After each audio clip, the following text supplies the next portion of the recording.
Good morning, everyone, and I'd like to thank the Minister for his opening remarks and thank him for taking the time to do the pre-record, which is really important for us, and unfortunately due to other commitments he's not able to make it today.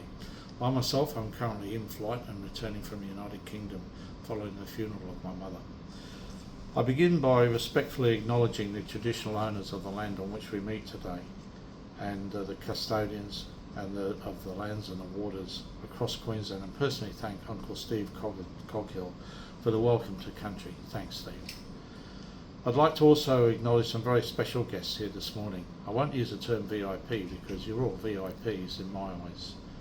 A big welcome and a thank you to Dr. Tom Wilson, Chief Science Advisor for the New Zealand National Emergency Management Agency, but also thank you to all of the New Zealand National Emergency Management Agency personnel, including the CEO, for allowing Tom to come today.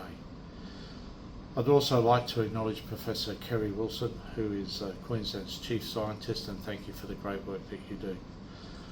Ms Alison Smith, CEO of Local Government Association of Queensland, a friend, colleague, and a person who is certainly leading the way in all things with local government. Thank you. Mr Wayne Snell, Chief Officer, Northern Territory Emergency Services, again a person I met through the Lessons Management Framework and has gone from military civil lessons onto the Northern Territory. Congratulations on your appointment, and I wish you all the very best as we go forward, and look forward to working with you into the future. Miss Christine Hong and Glenn Elliott from Victorian IGEM I should say. Again, good friends. Although we are similar, we are still different, and same but different, as they say. But well done, and thank you for coming up. Our friend, colleague Tony Pearce, who was the previous IGEM, or the first IGEM in Victoria, that's the Inspector General of Emergency Management, and is one of only 4 now that have held the post, and congratulations on your retirement. Probably doesn't feel like that. Other senior academics, executives and all. A very warm welcome to those joining us virtually from across Australia and also overseas. It's great to have you with us, and I hope you get something out of today and you establish new friends and contacts. And if you talk to 5 people here in the room today that you've never met before, then that's great. And if you get some contact details, if you're online, that's as well as being in the room. This year marks the 5th Queensland Disaster Management Research Forum, a space where research, policy and practice all meet together. It's been a journey and tweaking along the way, and I think now that we're really in a great space where research helps to inform operations and operations helps to inform research.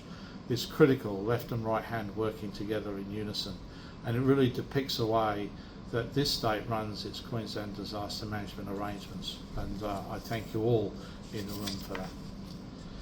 The theme for this year is from yesterday to tomorrow, past, present and future, navigating progress and possibility, looking in the rear vision mirror, working out where we've been, knowing where we are today, and for those of you who've the last couple of days have experienced severe storms and damage, my deepest sympathies go out to you. But this is part of what we have of living to Queensland, and living in this great state does come with some slight drawbacks as well. It reminds us that the progress is built on learning, reflection and willingness to adapt. Reflection is a very important tool of what we have. It's not necessarily about us or about our communities, but it is about the whole, and that is really important. Our disaster environment continues to grow in complexity, and over the last 14 years in Queensland, we've experienced more than 100 disasters: floods, cyclones, bushfires, biosecurity threats and heat waves, and who can forget COVID. Often overlapping or occurring in quick succession provides great stress to the system and to the individuals that operate in that system. So these compounding and cascading hazards are now the norm. This is real, and it will not get any better soon. Recent national assessments, including the National Climate Risk Assessment and the National Adaptation Plan, confirm what many of us are already seeing on the ground. Extreme heat, coastal hazards, bushfires are projected to intensify across Queensland. Northern and coastal communities remain highly exposed to sea level rises and erosion. And our infrastructure, supply chains and natural environments are facing pressures never seen before. But it's not all risk. There is enormous opportunity that comes out of this. The National Adaptation Plan highlights that for every dollar invested in resilience can deliver nearly 10 times that in economic benefit. And the latest Sendai Framework Review reinforces that our strength lies in prevention, partnerships and innovation. So to summarise that, this is the era of co. We work together, we live together, and we actually strive together.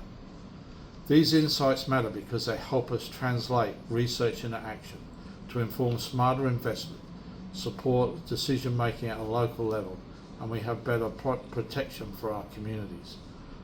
Forums like this one are vital because they connect evidence with experience. They help bridge the gap between what we know and what we do. They spark collaboration across disciplines, agencies and borders. They remind us that disaster management is not static, it's not a job. Rather, it is a living system that must continually learn, evolve, adapt for futures and that are still emerging, ones that we can't even probably think about today. Today's discussion will explore new approaches in climate adaptation, cross-sector collaboration and futures and foresight. We will hear from researchers and practitioners alike about the innovations they are making that will help set us for the future, which is so important for what we do.